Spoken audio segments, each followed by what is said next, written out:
La fumée provenant de la combustion des déchets, les gaz d'échappement et l'industrialisation sont des formes de pollution visibles. Mais la pollution est composée de centaines de particules et de gaz différents, qui sont souvent invisibles à l'œil nu et peuvent être plus nocifs. Une grande partie de la pollution atmosphérique provient de nos particules fines, c'est-à-dire les particules métalliques, qui sont nocives. Elles affectent particulièrement les enfants à naître, les enfants de moins de 5 ans et les personnes de plus de 60 ans.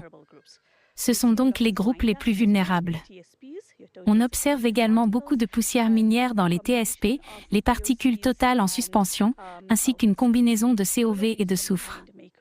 Tous ces éléments combinés représentent un risque très élevé en cas d'inhalation et vous exposent à des risques très importants liés à la pollution atmosphérique. Les chercheurs et scientifiques de l'Institut de physique des particules collisionnelles de Wythe ont désormais développé un système de surveillance environnementale utilisant l'IA pour collecter des données.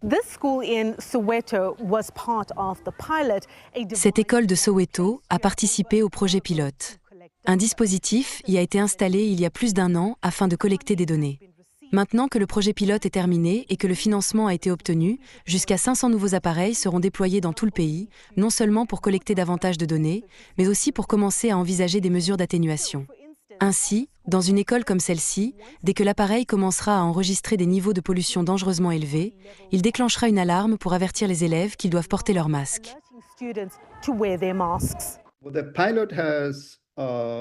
Ce que le projet pilote nous a appris, c'est que la pollution est causée par des points chauds qui durent environ 1 heure à 2 heures au maximum, voire une demi-heure.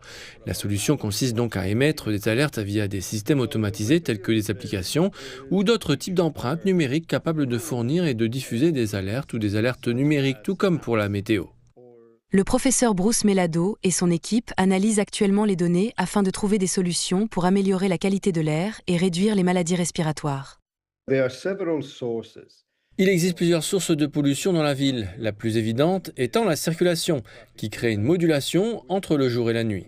Mais on constate également que la pollution causée par la circulation est fortement corrélée aux heures de pointe.